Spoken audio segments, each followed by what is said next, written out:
Hey, Josh, I don't need them.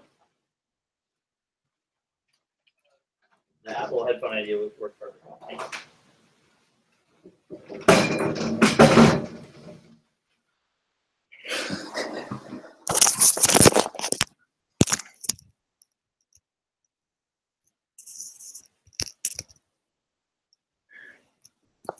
We have 0 viewers currently, but if we did, you'd be listening to This Week in Gratitude. This is where we go through and talk about our favorite things from the last week or the last couple weeks, and we share things we're thankful for, grateful for in our lives.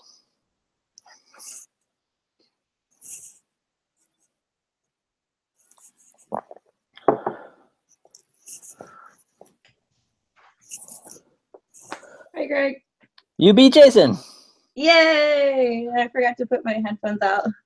Oh boy. I was listening to Josh Ritter because I saw your Twitter post. It made me want to listen to Josh Ritter. I was like, it's got to be wolves, right? And then I was like, I should just listen to all of Animal Ears. So this morning, which is like kind of gray and it's not raining, which is kind of gray. It's like the perfect album. It is. It's a perfect Josh Ritter morning. Hi, Jay. Hey, what are you doing? Hey. Headphones. Yep. Can you hear me? Nailed it. Yep. Hey, I posted that thing on Twitter last night, Bianca, so late. Do you think I should post it again? I'm not getting the response to it. It was awesome. It's hilarious, right? Yeah, West Coast perfect timing because I'm on Twitter all the time. You've been tweeting a lot lately, Greg, and I was going to respond to one of yours sarcastically, but then I thought, oh, he probably wants a real response. Because I saw it go through. I was like looking at my phone when you tweeted, and I was like, oh, I could tweet right now back to him, but it was going to be snarky. If it's that, you do it anyway. Really? I wasn't sure if you're looking for real ideas. And you never know for sure. Sometimes the snarky ones are more helpful. Yeah, you got a haircut, bro. I did. Well, you can't see me because I'm silhouetted, but yep. Yeah, it looks good. I feel like I look good. I feel in the shadows. I heard something about Josh Ritter. I love that guy. Yeah. Yeah. Greg posted about Josh Ritter, and then I've been listening to Animal Ears this morning because of his post. I know, and then I walked into my coffee shop, and they were playing Regina Spektor, and I feel like, am I back in college right now? This is the best. And I was like, almost started tearing up. I'm like, are you guys listening to Regina? And they're like, of course. Honestly, you cannot rock, man. I'm sorry. It's like your coffee's gonna throw up. Like it creates this like weird motion sickness. Well, then you have to turn off your fan then. Just kidding. I can do that. If you want me to. It just gets really dark in here if I turn it off. I tried that already.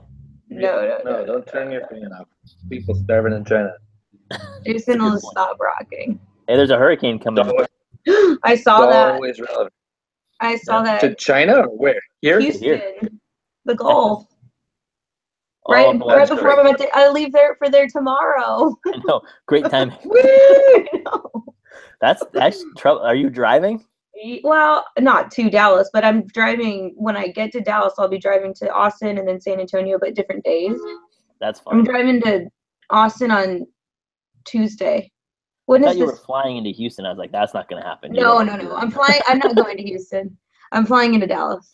Gotcha. And out of San Antonio. It's just going to be, well, how far is it going to go inland? It might hit San Antonio. Oh my gosh. What are the chances? And the effect of it will hit San Antonio for sure. Whether or not they're not sure how far inland the hurricane will hit. But the other thing is, like, when a hurricane dies, apparently it creates a bunch of chances for tornadoes. So there's all kinds of fun coming up. Oh gosh. That sounds horrible. I'll be okay. Kind of exciting. Don't tell my mom. Kind of exciting. What are you guys going to be able to podcast? Are you going to be in San Antonio next week? Yeah.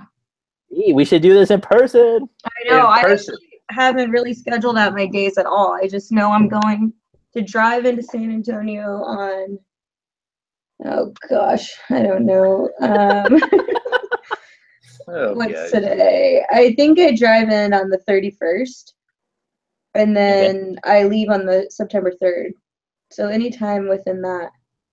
So you drive in next Thursday. Mm-hmm. And then, okay, I got you.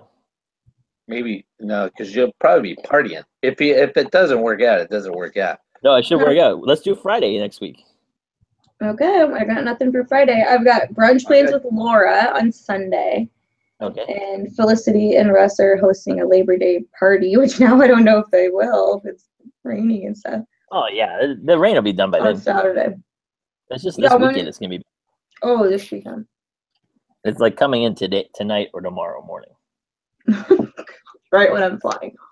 Yeah, that's why I was wondering if you're flying to Houston. It's like, well, that's a bad timing. No, doubt. It's kind of a bad deal right there. Yeah, let's do next Friday. Then we can do it in person, B. Okay, let me write it down in my day planner.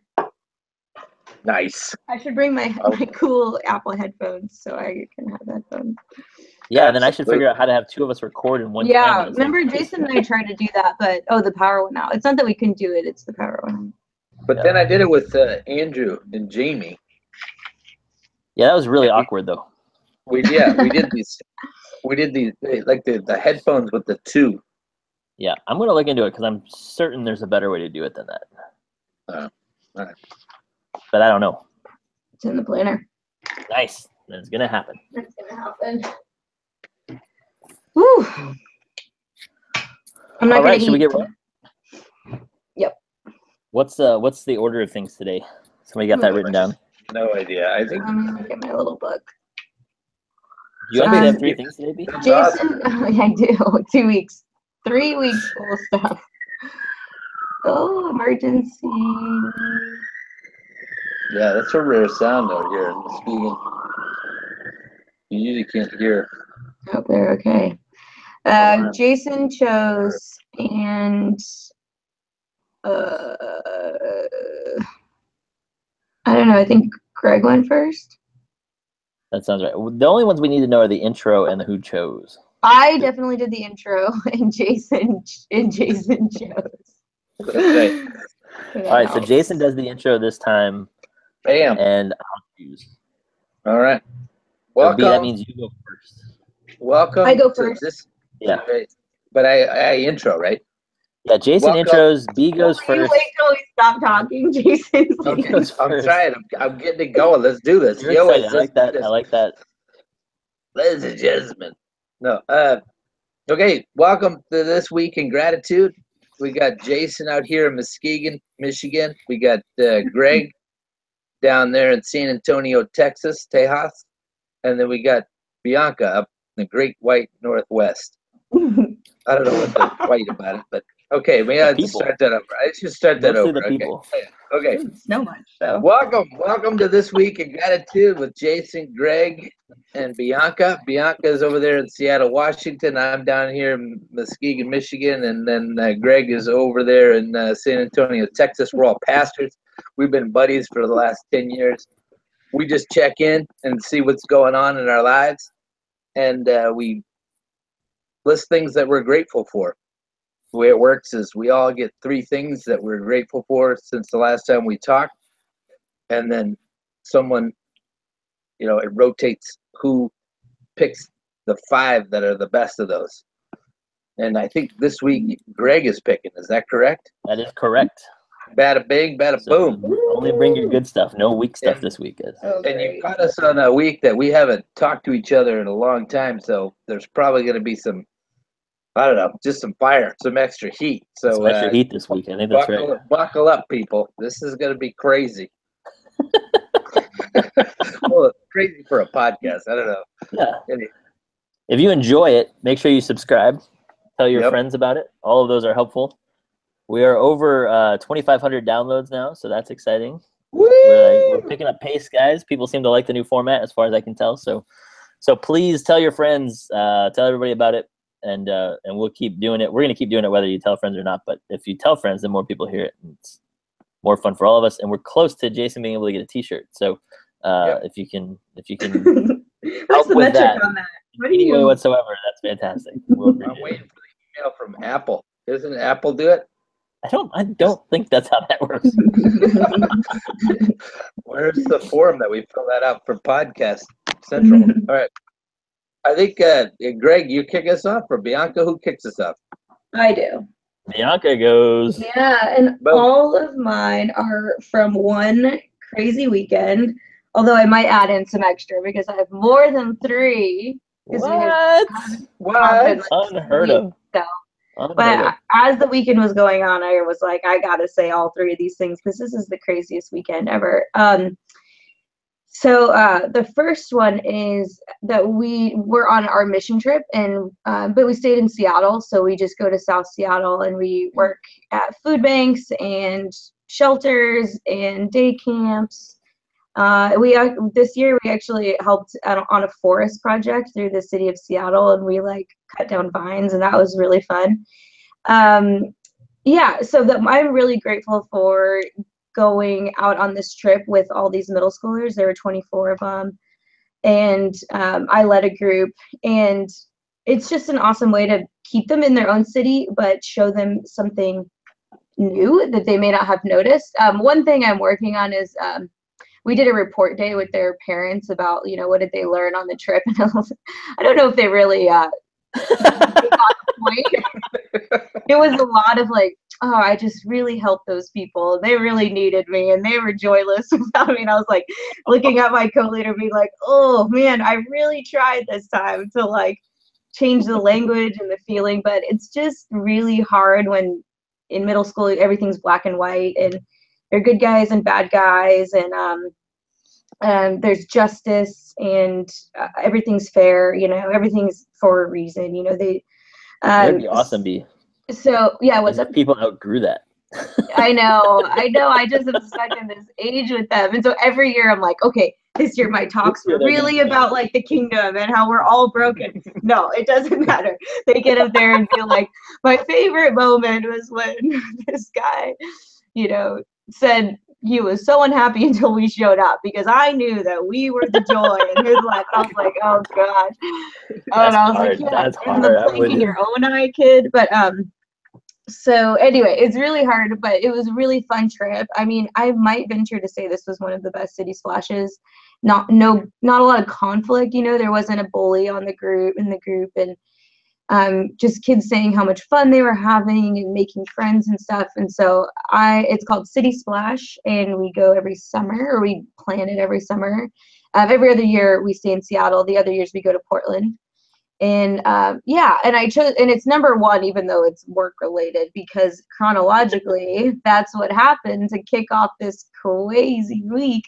And so Monday through Friday, I was at City Splash with the kiddos. I like that name a lot. City Splash. That's cool. Yeah, except some kids think it's like a water park day. I can see that. I can see the confusion. Yeah. That's an awesome one, B. Yeah, that is a good one. It is. If you stumble across any ways that are effective in helping people become more reflective like that, that would be super helpful to share with everybody, because that's largely a middle school problem, but man, it's amazing how many people don't outgrow that. Yeah. Well, it's not new. It's new for this church that I've ever seen, but we have a report back after every one of our mission trips, about a week or 2 after we get back, and we have a prep before it. So we ask the kids, what stories do you want to tell, and try to help them hone and, cut the fat a little and say, what's the point? Because they're all really nervous to be up front, and they all do it, and they all stand up front and super nervous, shaking with the microphone, even though it's just their families in the room. And they say, what's their favorite part. So anyway, I mean, that's a start right there, is when you're giving the families the schedule, one of the dates on the schedule already is the day they report back, and everyone's, what's this? And so the kids know to prepare for that during the week. Anyway, I don't know if many people do that. We do that for all the youth mission trips. I like that. I like the intentionality of that up front. Yeah.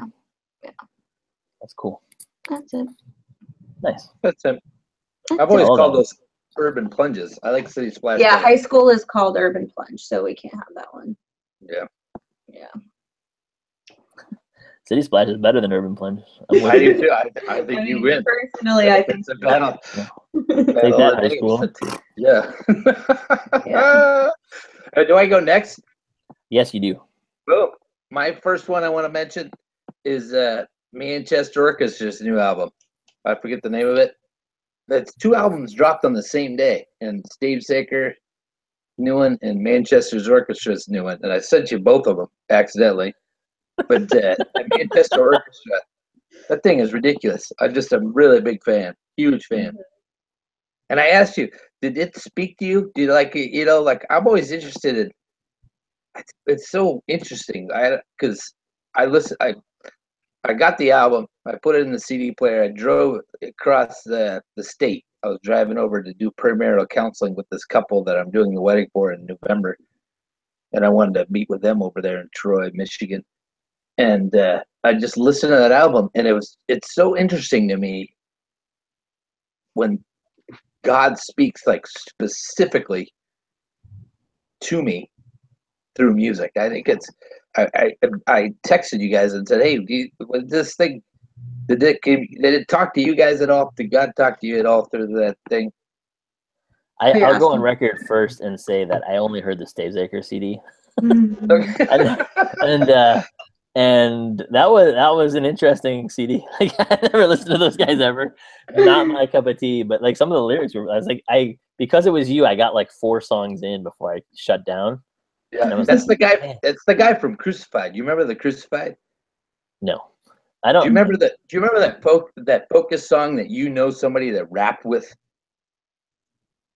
Focus? Do you remember that? I think his name's Jason Tapwater, or I don't remember his. There's a Focus song. There's a Focus album. You remember the 80s, like 90s band Focus? The guy. I don't know any of these things you're talking about. I know I've talked to you about this. Oh, you know one of the guys that raps on this album. It's this hardcore band. Oh, the guy gets saved in prison, and then he comes out with it's a metal rap. Okay. And it breaks down, and there's Mark Solomon, and that's the guy that sings for Stavesacre. And then there's some other guy that raps. That raps in it. Yeah. This is coming back to me. I don't know any of the names of anything though. But that's anywho. It's funny that when we have conversations, what parts of the conversation you remember? Yeah, because it blows me away that somebody in that band. You're like, it is weird. That song, yeah. I don't even know. I just knew him in high school. I know your little brother, right? Doesn't he? Yeah, my brother knows a lot of those people. So he knows all this stuff. So he knows probably the Stavesacre and stuff. But anyway, he would know what you're talking about. I don't even know what you're talking about. So that album's good. This new Stavesacre, because they haven't made one in like 8 years. Yeah. So the only reason I was really impressed with it lyrically. I don't really listen to it. The only reason I really love those guys is because I know the guitarist in the band, and the guy's just one of the cool. If I wanted to be somebody else, he'd be top on the list. Like he's just cool. He's just a really good guy. Solid to the core, loves Jesus. See, Bianca's top on my list. If I was going to be somebody else, I'd be. Amen. Amen. I do live the life. So you haven't listened to Manchester, anyway. No, I have. But Bianca, you listened to it, right? Yeah, I listened to it, but I've only listened to it a few times and not. I love Manchester Orchestra, so I'm like waiting for the perfect time to like get out the lyrics, know what they were going through. Sometimes they even make a video for the making of their albums. I'm like anticipating. They're coming into town. I have tickets to go see them, by the way. Nice. In September. I mean, they're one of my favorite bands. So obviously I really like the album, but this whole like listening to it really closely, feeling like a message is being sent, I haven't gotten there quite yet. Okay. Yeah, but I'm sure it'll blow my mind. Do that to you normally, Bianca, or no? I don't want to build it up too much, and maybe but I love them. I don't know if it was the circumstance. Yeah. But when you hear God speak to you through music or something, it's got this quality to it that's undeniable. Like, and I wonder if I don't know if God personalizes that, or if he, I don't know. I wonder if we listen through the same stream. I don't know. I think it comes back to the discussion that Bianca always brings up. Well, it doesn't always. I don't want to make you sound like you're a broken record or something. Mm-hmm. But I only have one idea. Just that conversation that you like. I don't know. I know why I like this. Yeah, I do think that a lot. I know. Yeah, and we've talked about it a couple of times. I know. Yeah. I know what I hear from this. Yeah. But what do other people like about it, and what do other people hear? Yeah. Yeah, that's always interesting. And That's how I I feel thought about your way Stranger of going Things. about asking us that was really interesting this time, Jason. The other thing, we talked about this before, I think, but I'm wired in a weird way where if somebody else really loves it, then I have a hard time really like. It's like, what is it that they love about it? Like, Yeah. I don't Maybe even that's why care if you I don't like like it or not. I just Jason's want to know why they like recommendation. it. Like, Yeah. and then if they find out that they like something that I really like, then it's like, oh crap, why in the world? Maybe that's actually the feeling I have. It's like, oh, I love this. Oh wait, you like it too? Tell me why. My reason's better. That's the issue every time. Yeah, that's actually where it comes from. This is a perfect point for me to add in my fourth thing, which is that War on Drugs coming out with an album on the 25th. But all day yesterday, they were streaming it for 24 hours, and you could listen to it. So of course I did.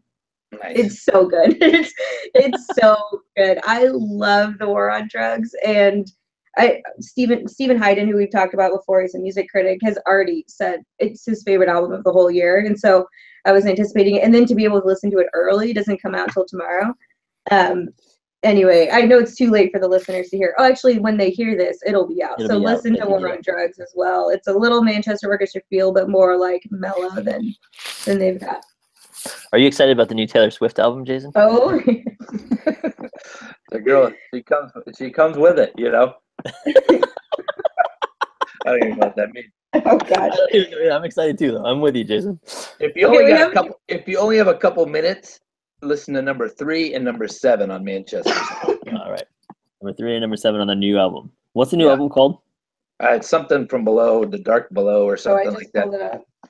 Sinking. Oh dang it! I just went out of it. Hold on. A Black Mile to the Surface. Not even close. A Black Mile to the Surface. Something below. Something below.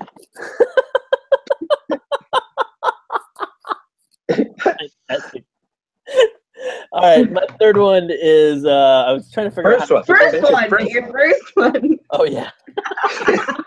I know it feels like we've been talking for an hour. It's probably a long conversation already, guys. So.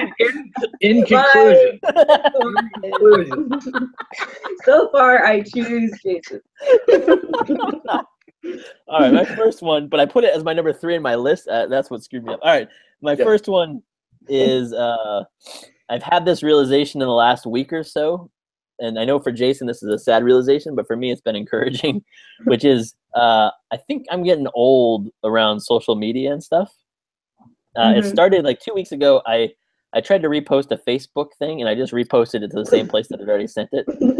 And so one of my guys that worked for me just sent me a note and said, "You're not allowed to use Facebook if you're over 35." And I was like, oh.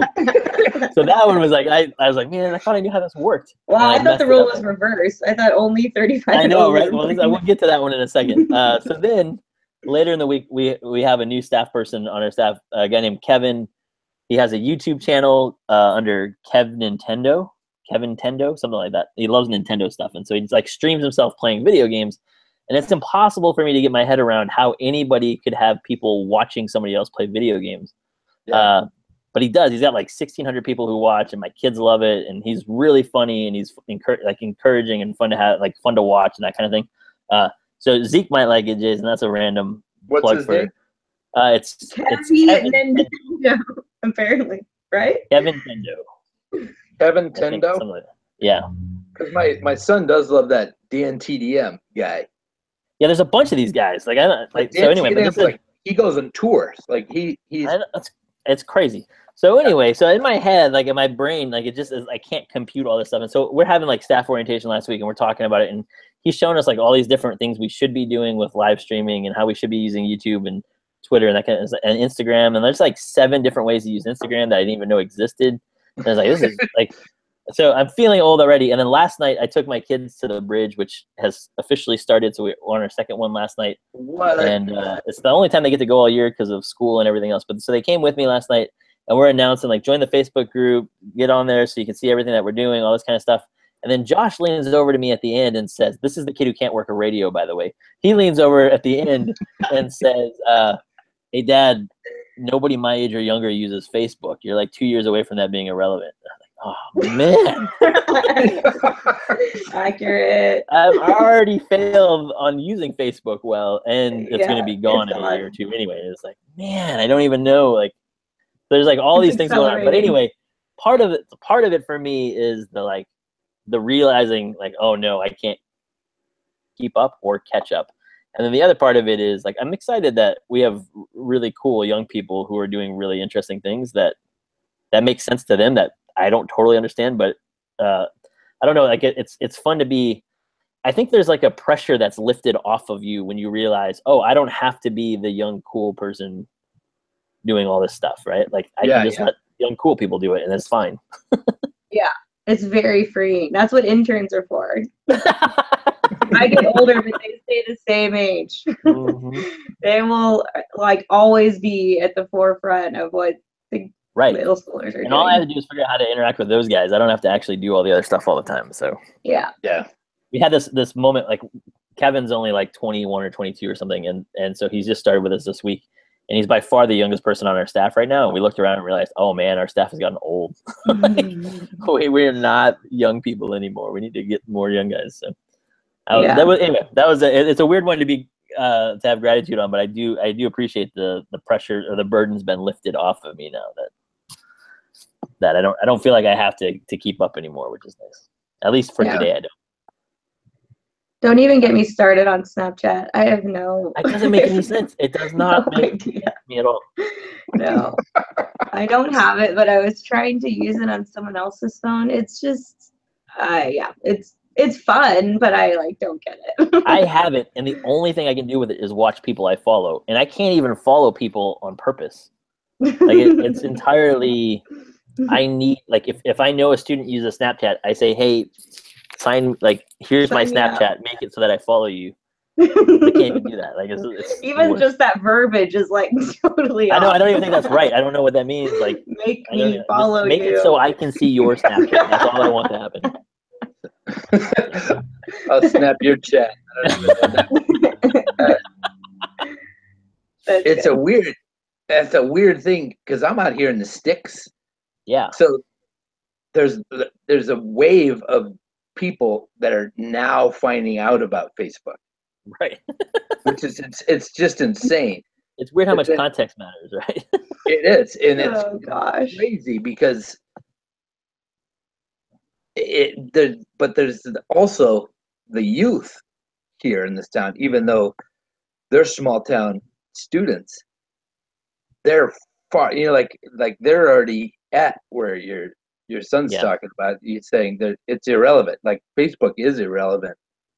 Yeah. To all the people that are young in the small town, whereas all the people older, they're riding it. They're just the wave of Facebook is hitting, and they're just stoked. They're stoked on this thing. They're and it's fun. Okay, look, every once in a while, take a look at my Facebook page and just see the age of the people that are commenting and what they're saying. And if you ever just need a joy boost, that'll do it. That'll do it. So nice. That's good. Yeah, I feel like the middle schoolers now don't have Facebook. I think they're just going to skip it altogether. Once they're old enough to have social media in a few years, they're just going to be on that new thing that maybe we don't even know about. They're going to skip. You know what's crazy about this, though, is this is like Jason and I always talk about when we were in high school. If you had asked us which bands would still be around when we were old, I never would have came up with Snoop Dogg or like they just would never have even remotely entered the chant. And it's like, if you had asked me when all these things first came out, I would never have imagined Instagram would be popular ever. Yeah, if someone described it to you. Yeah, and it's going to outlive the other two for sure. It's going to outlive Facebook and Twitter, I think. It's just strange. Ooh, Twitter is so addicting now. Yeah. I like Twitter, but I'm old, so I know like my son's I have one son on Twitter and he likes it, but it's not like nobody else in his grade has Twitter or whatever. He's like, Yeah. Okay, we could talk about this forever. Let's move on. Let's move on. Good call. Okay. So I haven't been writing your guys' down.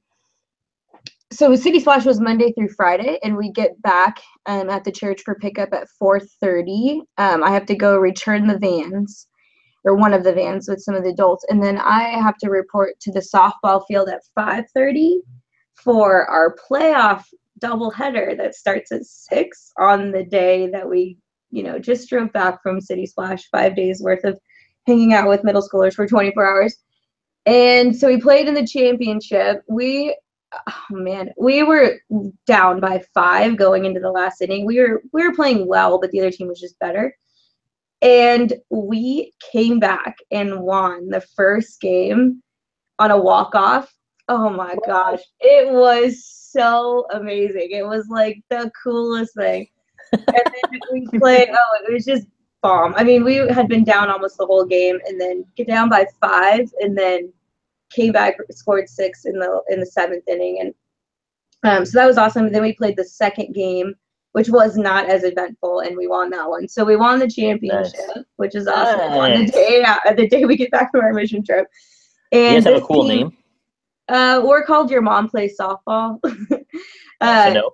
Yeah, well, everything is Your Mom. So it's actually pretty funny because we just shortened it to Your Mom. So your mom has a game, your mom needs to practice, your mom needs to pick it up, your mom.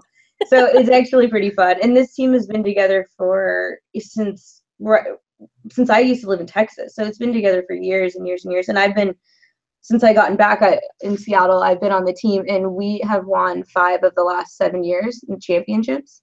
We even switched days in case there was better competition on Fridays, and we won that. So we won Sundays, we won Fridays. We're just like really good, and obviously we come back with 6 runs in 1 inning. Is that? And I'm not saying I'm good. I'm okay for being on the team. Obviously, I haven't been asked to step down yet, which they only accept the best of the best. So anyway, it was a very. I love how you're like your intention of being humble turned into. Oh yeah, right. That was fantastic. I have to be honest too. So. Wow. So it was just like a banner day. It was a banner week, and then capitalized by this. Oh, that game was just awesome. I really wish someone had been recording it, but it was like slow pitch, co-ed softball, and like Lower Woodlands on a Friday night. So no one was really paying attention, but we were going crazy. So anyway, Your Mom, 5 out of 7. We're the best. Come at us. Nice. Challenge any softball team. There it is. There it is. Anyway. Don't let that be thrown down. Yeah. Okay, that's my number 2. I love softball. I'm actually still on a team that plays on Mondays. But that's awesome. Yeah. Anyway, the season's almost over, so gotta get my softball in. That's right before it gets cold. Yeah. That's awesome. That is awesome. That's a good one. Thank I like you. those. Jason, do you have any athletic accomplishments from the last week that should make your top 3? No, but we went to Green Bay last week. That's why we couldn't podcast. But that was a cool deal. Right? Almost made it. That would be my number 4. Yeah, we went to the Packers with the Lambeau Field, which was really neat. That's so cool. I love seeing your pictures. Hey, I got your stuff in the mail too. Jason sent me a nice letter, and had in there the he sent me some artifacts for the Lambeau game that are now hanging in my kids' rooms, minus the wrapper to the best pretzel he's ever had in his life. The food at Lambeau is awesome. Awesome, and it's got good beer too. That place is good stuff. And if that would have made my top 3, it would have been just the cool fact that we are as pastors, we often miss out a lot of things because we don't make a lot of money. Yeah, but then we often get into places that we wouldn't be if we weren't pastors. Just like adventure, that kind of thing. Yeah, it was just cool that. Just because some generosity of one of my father-in-law's congregants, we're sitting in Lambeau Field for the first preseason game, and it's just fun. It's just really cool. It's a cool experience for me. It's a cool place. Yeah, that place. It kind of oozes like history. I don't know. It just feels. I hate that word oozes, but I don't know why.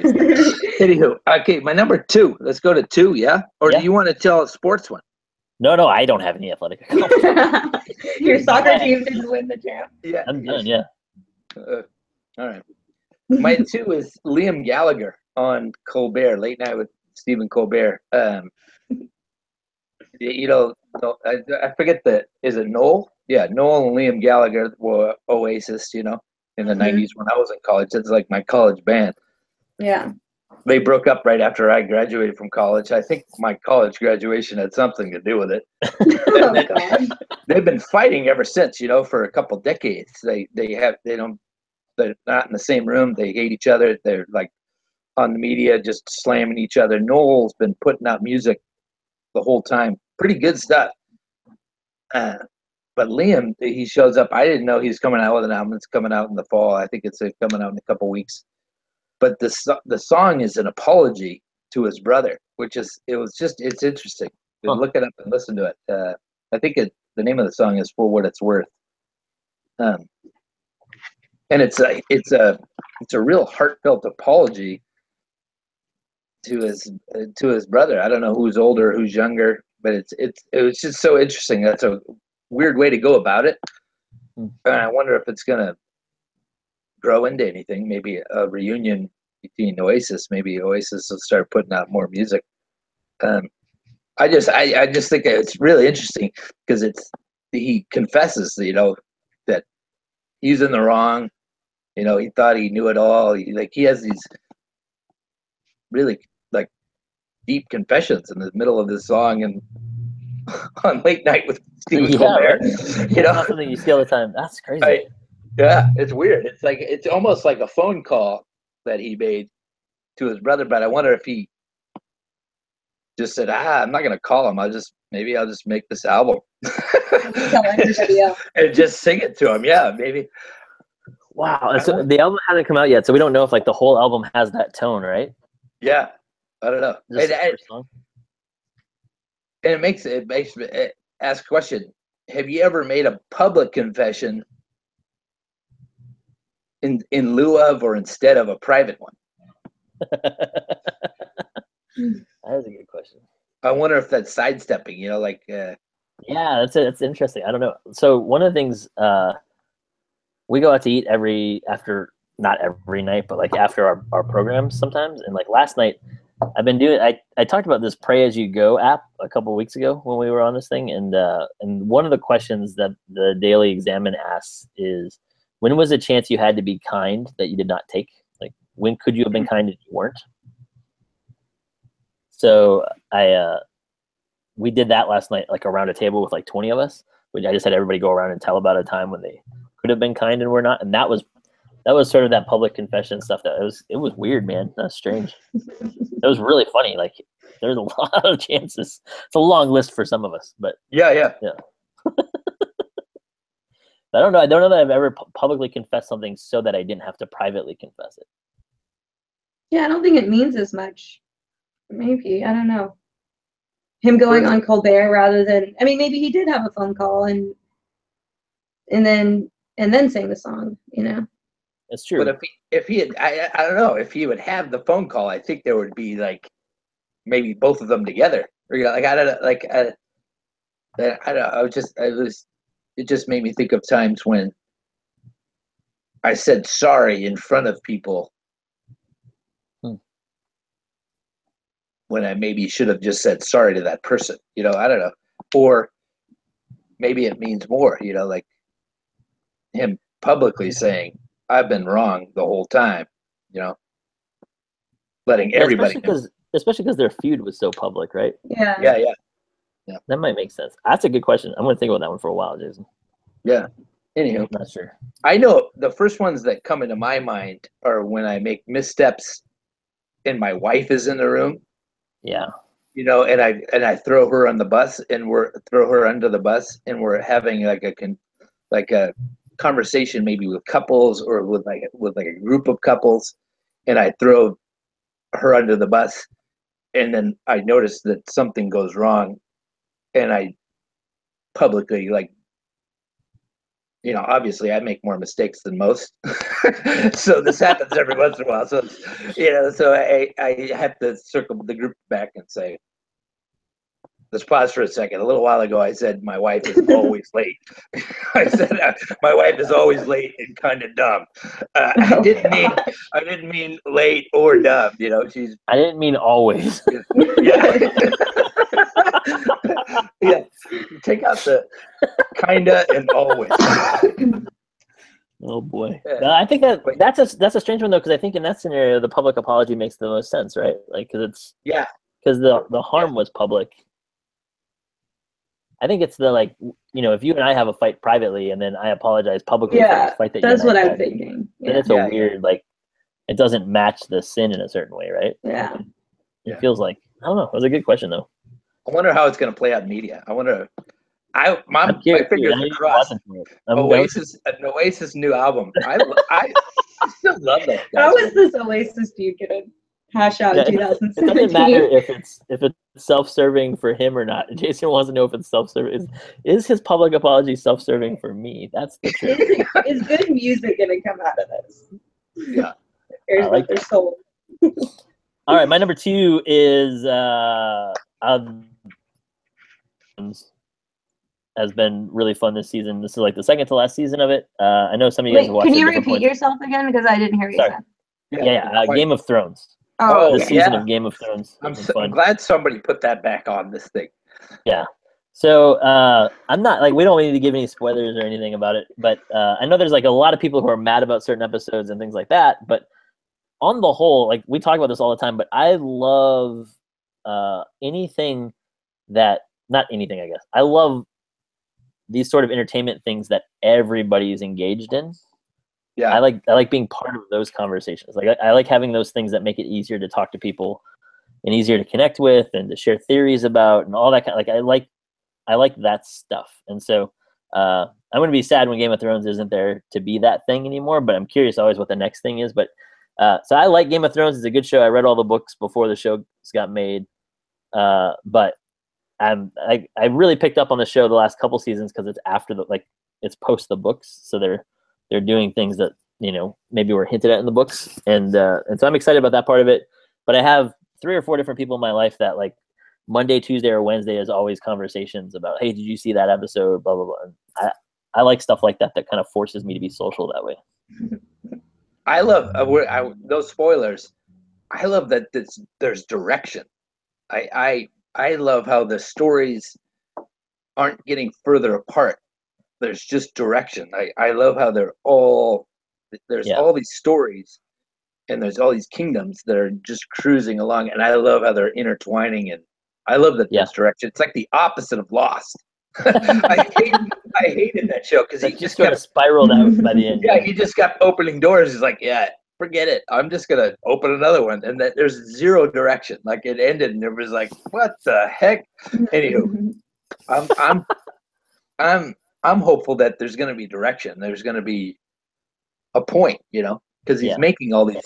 They're making all these points.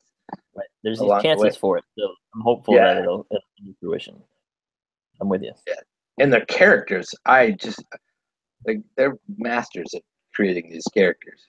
Yeah. I've never seen this show, but I do agree with your point about things that bring people together. If everyone's reading the same books or watching the same movies and stuff, I do like that kind of theory thing. I had that with Breaking Bad, I think, because I was watching them real time. And I'm on Twitter a lot, so I'm just watching people's, like, ideas coming through. That is, like, the thing Twitter's best at, though, right? Mm-hmm. Yep, and real it's time. Fun, like, or when people are doing podcasts about it while you're going, like, there's a bunch of ways to engage shows that didn't exist when we were younger, and so, like, those are all fun to me. Like, I don't know, I enjoy all of that stuff. Yeah, that's cool. I love reading, like, ideas of what people think are going to happen, all that. I don't know, like, I don't spend, like, hours and hours and hours on it, but I do like to have those conversations and see what people are thinking. I don't know, it's a lot of fun. Very cool. Is it my turn? Okay. So my third thing is, so I get back Friday, I have the doubleheader, we win. Sunday, I preach in front of the 3 services on that Sunday. That's right. So I had already written I had already written the sermon before City Splash, and I did spend one of the mornings while the kids were at day camp kind of going over it. But then Saturday is Charlottesville. There's events that happen in Charlottesville that on Friday night, and then Saturday. And I was like, oh gosh, like, am I, as a good pastor, am I supposed to throw out my whole thing? Even though my sermon was on forgiveness, and it was about the stoning of Stephen. And so I kept with the sermon. I added in, just acknowledgments at the beginning of the service. I added in some more contemporary examples in the sermon about forgiveness and just international forgiveness too. But anyway, so that was 3 services on the Sunday after I got back from City Splash. And I don't know how many people were there, but I mean, the 5 p.m. is not that big, but over like 1,000 people that day. And I was oddly like not nervous. I am in front of the services a lot because I do the prayers and some of the liturgy throughout almost every Sunday. But being up there for 20 minutes and talking and not having anyone like close their eyes to pray, or in the middle school world, it's I always have like questions I ask the audience too. I couldn't do that here. I guess I could have. But anyway, so done and done. I preached at University Presbyterian Church. Nice. Yeah, it's just been that was a crazy weekend, but it's been a really crazy year. So that was just one of the many weeks and weekends that just kind of blew up. A lot of things happening at once. But I did it, and now I'm on this side, and now I go on my next trip tomorrow. Yeah. That's awesome. Yeah. So anyway, that's my third thing. I'm grateful for, the community that came around me. A lot of the pastors that work here were really helpful. We met beforehand, and I just got a lot of messages of encouragement. A lot of the middle schoolers came, even though they don't normally like sitting in on the services. They came to hear me, and even if they weren't listening to any words, I think it hopefully is sending a message to them that their youth pastor is up front and people are listening to her.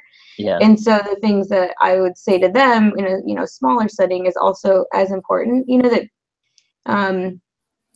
they matter, and they're a part of this church, and sometimes we intertwine, not a lot, not as much as I'd like, but this is their church too. And anyway, so that was it. Awesome. Sunday, August 13th, I preached.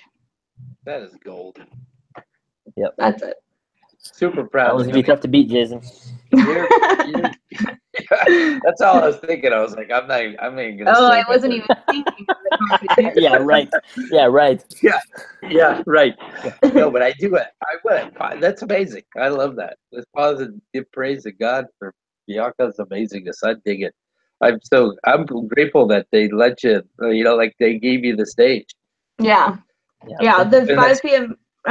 Clapped for me because that's the one I normally do the prayers at, and so I was like, I'm normally up here to give the prayers, but they called me up to the big show, and I said that during the 10 and the 8, the 9 and the 10:30, and everyone's like, oh yeah, there she is. But the 5 was like, yeah, that's our girl. They clapped. I was like, oh wow, you guys are the only service that clap for me. But yeah, anyway, I don't know why you just said something that reminded me of that. Anyway. That's awesome. That is golden. I think that's all. And that's your. When did you start worshiping there? In college, when I was a freshman. Yeah, in 2002. Mm-hmm. Do you have a pulpit like that, Greg? That you like? You just it was just one of those special moments where you were standing in the place where you had received. You had been on that other side of it.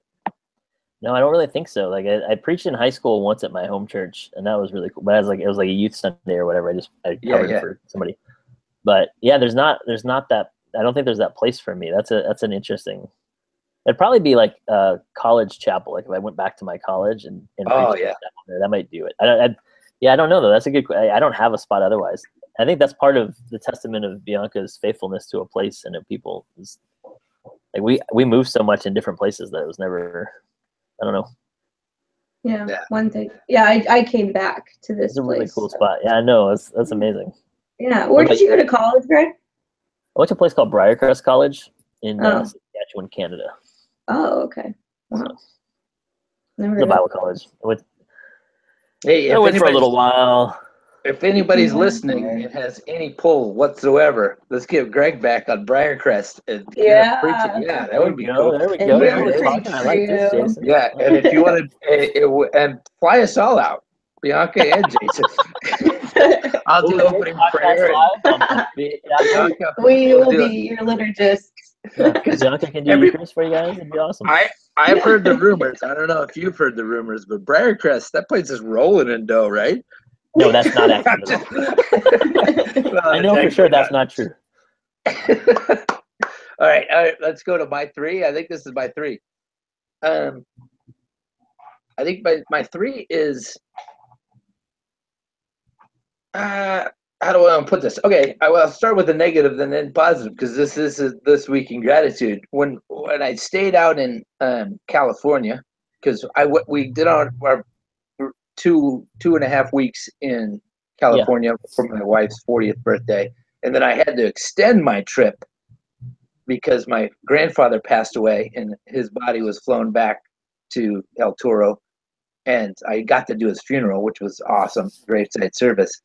But in extending the flight, I called Southwest and I told them the circumstances, and they said, "No, you got to pay a bunch of money." So there was this anger towards Southwest Airlines. So that and then right at the same time, all these buddies were posting all these amazing things about how Southwest is amazing, like on Facebook and all this stuff.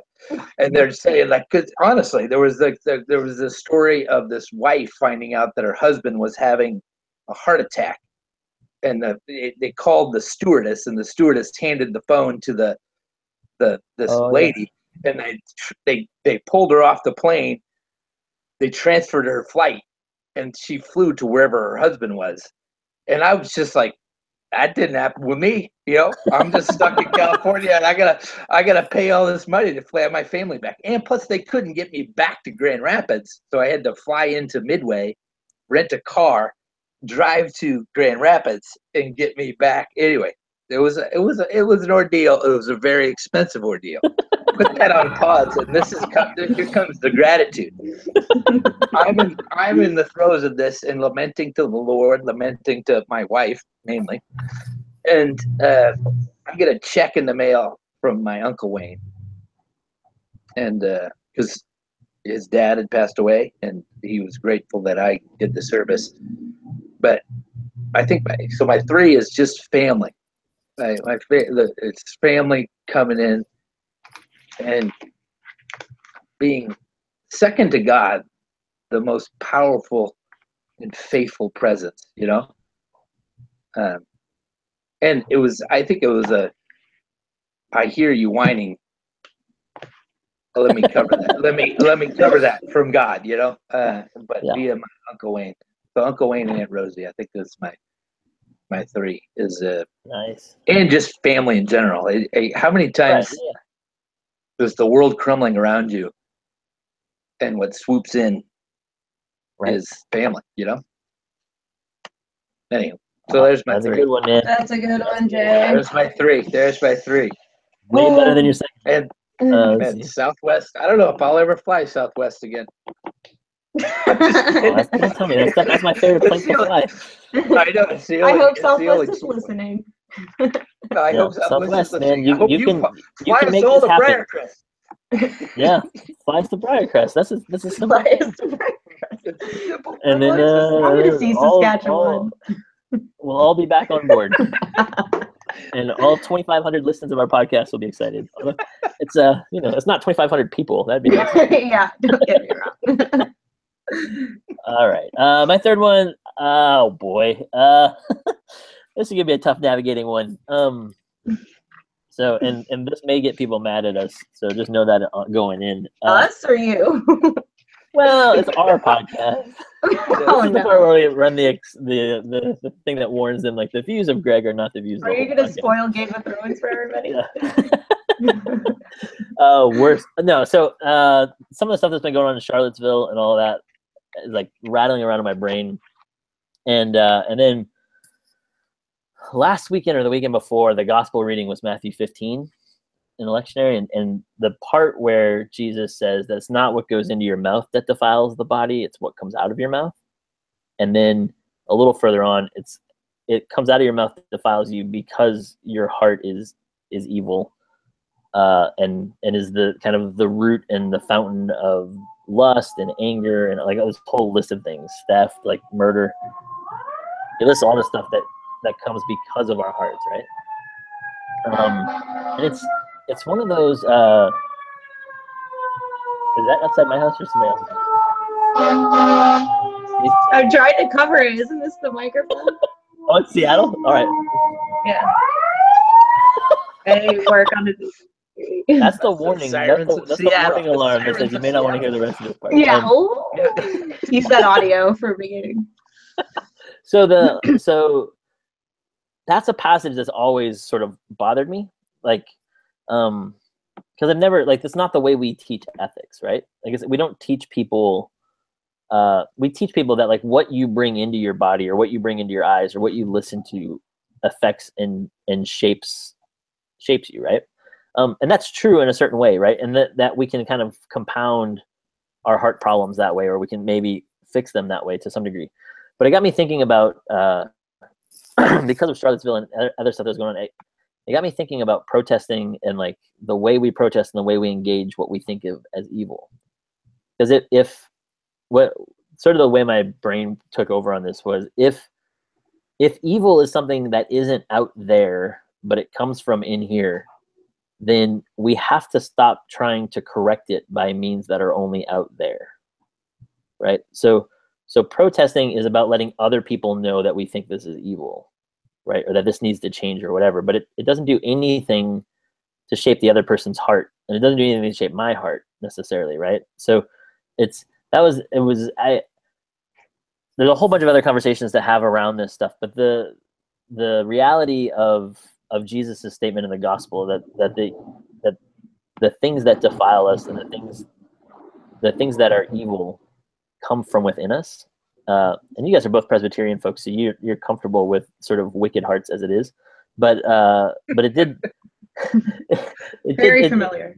Yeah, but it strikes me as like, even though we know doctrinally that's true, right? Like I think like everybody believes in some version of original sin, and we all believe in sort of the wickedness of the heart in a certain way, and that people aren't basically good people. Whenever we encounter evil, our response is almost, I think we need to condition ourselves so that our response is immediately to turn inward, to say, what's the evil in my heart that this reflects? Or what's the evil in my heart that this contributes to? Or, you know what I mean? Like, I don't know.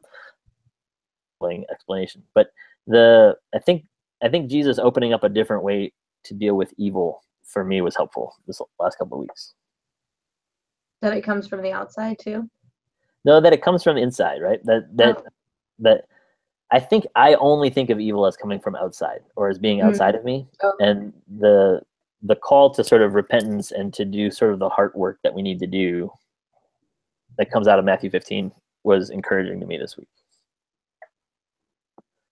I don't know. Yeah, that's good. When you tweeted that, because you were looking for some responses on this same subject, you were saying, the evil inside, outside, and you're like, what do we need? And I almost tweeted louder bullhorns. Right. But then I thought, no, that's perfect. I think he's asking a serious question. No, that's perfect. That's a perfect response to that. That's exactly louder what I was thinking. Bullhorns. Yeah.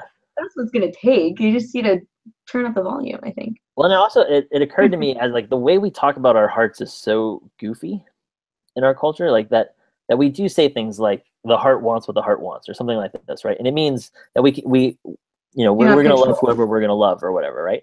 Yeah. But we don't carry that over to hate, right? Why isn't it true that I'm just going to hate people I'm going to hate, right? Like, it's my heart. I can't control it when it comes to love. Why could I control it when it comes to hate?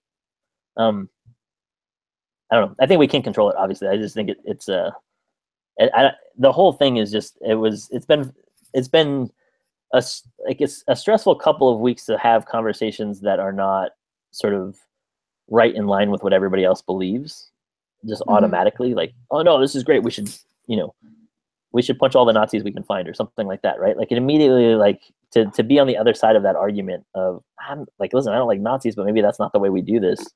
Yeah. Those are hard conversations to have anyway. And then I think hearing Jesus's words in the gospel reminded me, like, yeah, one of the reasons punching Nazis doesn't work is because you've never dealt with their heart then, right? Yeah. And you haven't dealt with the evil in your own heart most of the time, which is why punching feels like the right option, right? So I don't know. That's the stuff that's been rattling around my brain, but I've been thankful for it in some ways and challenged by it in other ways. That's a really good piece. I like that you brought it to the forefront. That's a good one. I automatically, my mind drifted to I think that's one of my favorite things. One of my favorite attributes of my wife is, and I think this is on the same subject. I think as you notice people that are closest in their walk with Jesus, as they come across horrible things, their natural reaction isn't to yell louder, it's to repent more. You know, like it's a brokenness. I remember when I mentioned this once on the podcast, but remember when they caught bin Laden, and my first response was, oh my gosh, we caught evil and we get to retribute like justice. And my wife's first response was, that guy looks like somebody's grandpa, you know? And she was just, it went to repentance. It went to, he's just like you and me. He's like, these people are, I have that same anger. It's not the same things, but I have that same anger in my heart. Yeah. You know, I have that ugliness, you know? I think that's a good call. That dog will hunt. That's a good sermon. That's a good message. That's a good truth to put before people at such a time as this, you know. I'm glad you brought that up. I'm glad that's one of your three. Yeah, I've been thinking the same thing too, actually. I had the prayers of the people this Sunday, and obviously I'm going to address, you know, Charlottesville, our nation, whatever, but in that same, during the kind of nation part of the prayer, I added, you know, check the plank in your own eye before pointing out the speck in someone else's, and hoping that came across. You know, we could spend all day saying why they are wrong, or they, you know, they grew up wrong, they had the wrong culture, the wrong morals, or whatever, but they don't live in a bubble. I mean, they live in the same place you do. So how did this, what is our response, what is our place in that? And a little bit is, you know, that people do get, I don't know, I don't want to go too far into this, but you are actually benefiting from the things that they're so angry about. You know, you are actually part of it. You are not outside pointing in and saying, haha, look at me, I'm on the outside. We're all in the same system. And so, you know, systematically you can say that, you know, in a secular sense, you know, what systems can we help out with, but in a spiritual sense too, you are also part of that system, and your prayers matter, the way you speak to youth matters. You know, speaking up to family members that you would rather not have these hard conversations with. Anyway, I was been thinking the same thing, but I didn't really think about it as denominationally, like, oh, that's just so comfortable for me to say, and everyone in the audience, you know, were shaking their heads like, oh, good point, you know. But yeah, maybe that's what's so terrible about hearing all of these opinions all the time, is it does seem like middle schoolers being black and white, justice, injustice, exactly good, bad, and it's like, come on, people, you're adults, you know that's not you're simplifying something very, very complicated and within realms too. Maybe that's right. Yeah, thank you, Greg. All right. Now the moment of truth. Now I get to pick my top 5. Let's see. Number 1. I'm gonna go with Jason's gratitude for family, and the way that family sort of comes alongside us to hold us up. especially when we can't stand up on our own. I love that one. Number 2 is going to go to Bianca for preaching on Sunday. That's such a cool. What? I love that. That's having known you for a long time, and I don't the whole thing. It's awesome that it's you that gets to preach there, and that it's like, yeah, having that influence on your life the whole time that's amazing. Let's see. Then I'll go with Bianca's mission trip. Number 3. So City Splash. City Splash. City Splash. Just for that, if nothing else. Let's see. That's number 3. Number 4, I'll throw in Matthew 15 stuff and reflections on evil in our hearts. And number 5. Oh boy, I can't give it to B for softball champs, even though I want to be. I just feel like there's so many other good things on the list that. All right, I will. I'll give it to B for softball champs. Oh, yeah. Softball champs. Top 5. 3 for 3. Woo. Also, it's amazing what happens when you write them down in advance, B, how much better you do in the final 5. I actually had 5 things, but I just picked that one weekend. Right? Crazy. I'll have to pretend that these other things a discipline of gratitude, Bianca.